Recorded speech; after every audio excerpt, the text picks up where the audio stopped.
let's get to SEC Power Rankings right now. Here we go. SEC Power Rankings by our own Caleb Calhoun, and I'm just going to start right off the bat with the SEC Power Rankings, and it is what the H? What the? What was he thinking? Release the hounds. The Dave Hooker Show. Keep cool. A presentation of offthehooksports.com. We'll break them all down, but you got Texas A&M at 5. That doesn't sound like my guy, Caleb. It questions Jimbo Fisher and then questions Bobby Petrino. Basically question any integrity that the program may have. That's how Caleb rolls. But he's got him at number 5. For the record, Tennessee at number 7 in the SEC Power Rankings. Are you surprised that you have, because Caleb's honest, objective, and doesn't dig his heels in the sand. He thought A&M would be a train wreck. They've been at the very least respectable, which isn't respectable as long as Jimbo Fisher's been there. But anyway, you've got him at number 5. What the H? Yeah, I'm surprised I have them at number 5 because I thought the train wreck was going to start September the 23rd against Auburn, and it didn't. However, that doesn't mean the train wreck won't happen. Okay, maybe the railroad was just broken apart a little bit further down than I thought. Okay, because what happens if they lose to Tennessee this week and they are underdogs? All of a sudden, they've lost 2 straight. The heat comes on Jimbo Fisher. Everybody's already mad because of Jimbo Fisher's poor coaching decisions last weekend. So there's an argument that he may have lost the team just by coaching so stupid last Saturday. And I think that could really send this thing off the rails. But as of right now, they haven't gone off the rails. Power rankings are about what's happening right now. And right now, they are 5th. And I got to give them the break on that. All right. So here we go. Let's go ahead and break down our rankings, and it's brought to you by Herald Group Security Solutions, leadership, experience, specialization, addressing problems through unique mission-specific mitigation techniques. Hey, listen, they can protect your children, and that's what we're out to do. If they're a private school, you need to go to your administrator and say, HeraldGRP.com. Have you heard of Herald Group Security Solutions? Be in place so that we can avoid the tragedies that we've seen so often in the past. So we want you to do that. Again, Herald Group Security Solutions. All right, number 1, you've got Georgia. By the way, we're going to get Herald Group Security Solutions in public schools soon, and we're going to help to avoid some of these tragedies. But right now, private schools. So wherever you're listening, reach out to HeraldGRP.com to make your children safer. We've all heard of the tragedies. You got to go Georgia number 1, almost by default, don't you? I mean, they played well over the weekend, but had that even been a close game, given what we know about the fact that they play down to their opponents, I'm going to err on the side of giving Georgia credit, but they didn't even need it this week after the way they played Kentucky. Yeah, and I had been insisting for a long time that last week after the Auburn win, the close one, I did dock them to number 2, but that wasn't me knocking them. It was me giving Alabama credit for how good they had been looking. I still give Alabama credit for how they looked this past weekend, but Georgia got the number 1 spot again because they didn't just beat Kentucky. They beat the brakes off them. They were clearly on a mission. They were clearly sick of what they were hearing in the media. And I did say Georgia covering last week. I was high on Georgia covering and got money on that one. But yes, I think they're back up to number 1 in the SEC Power Rankings because of how they blew out Kentucky. Number 2, Bama. No great surprise. And I think that passes eye test as well. Number 3, Ole Miss. I was throwing dirt on Ole Miss's season just a couple of weeks ago, but look at the Rebels powering through at number 3. That's pretty impressive. Yeah, I mean, beating LSU 2 Saturdays ago was impressive. Their 1 losses to Alabama. Not much shame in that at this point, given how Alabama's been playing recently. And people are going to laugh at them for not covering against Arkansas, only winning by a touchdown. Dave, you know how this works. Week to week SEC games, you're going to come up a little bit flat sometimes, and so getting out of there with the win is fine. It's tough physical conference. LSU at number 4. We both had high expectations for LSU. In my mind, they've already fallen short of what they should have done but they do have some fight in them. So number 4, and then you've got Texas A&M at number 5. Is Missouri the most surprising, good or bad program on your power rankings that they're sitting there at number 6? Because had you asked me before the season, I would have thought Missouri would be around that 10 range. I did tell you they were more dangerous than you thought at the beginning of the season. You did. Yes, they are surprising because I didn't think they were going to beat Kansas State, and I didn't think they were going to put up a fight against LSU. I love that pick 6 they threw because Missouri was going to cover the spread, but they threw a pick 6 in desperation at the end of the game, and that was a backdoor cover for me. So thank you for that pick 6, Missouri. I really appreciate it.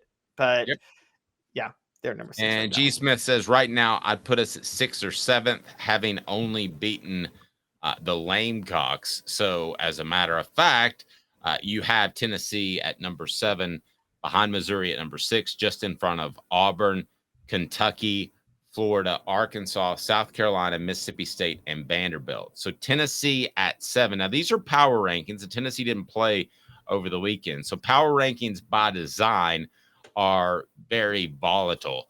So where could you see Tennessee with a big win or a loss at home heading into next week? Because it feels like to me, that there is a possible elite team in Georgia this particular year.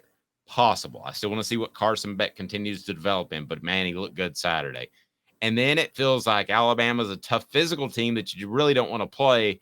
And then it feels like a bunch of teams that either don't have a quarterback or don't have a real championship shot.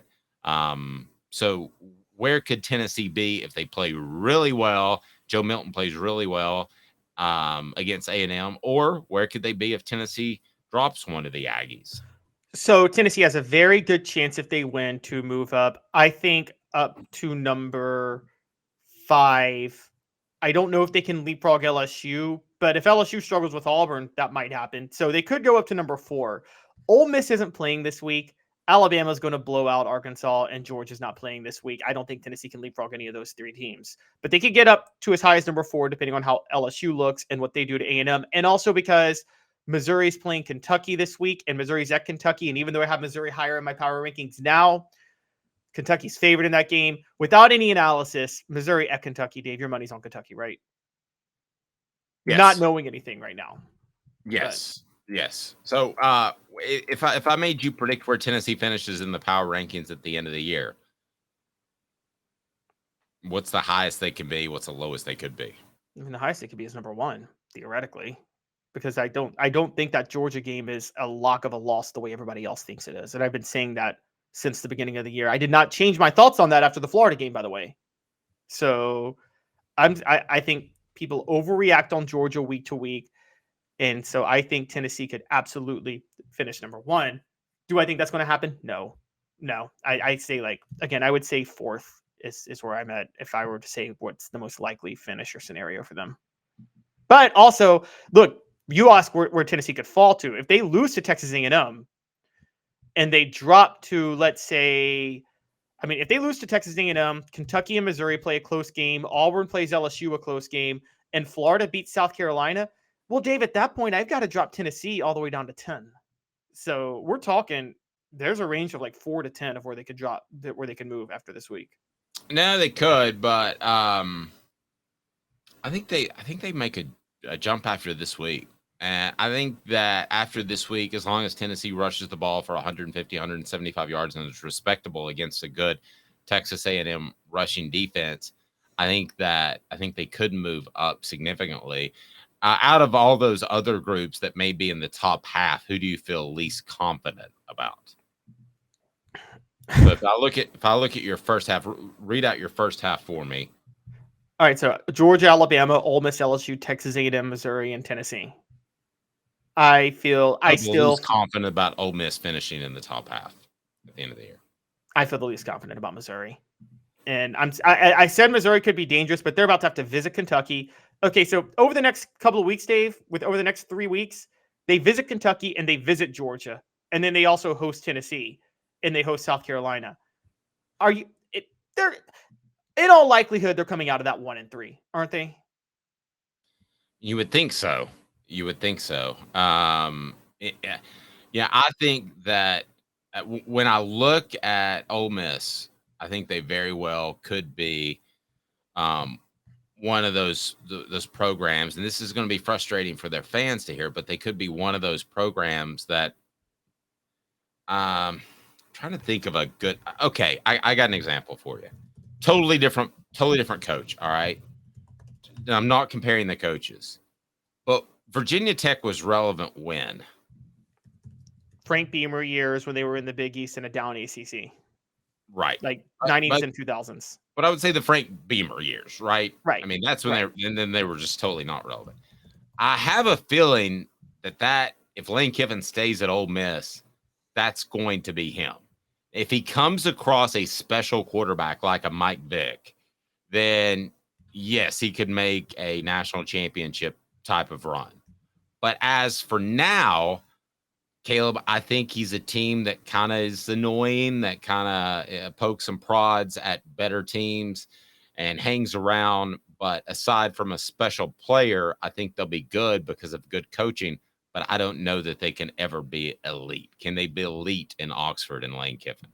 They could have been had they built a solid donor base, but I'm going to tell you what happened, and I know history of this. Until they got rid of Colonel Reb and things like that. Look, Ole Miss, and I said this last week, they were historically very hostile to the SEC integrating more than any other school.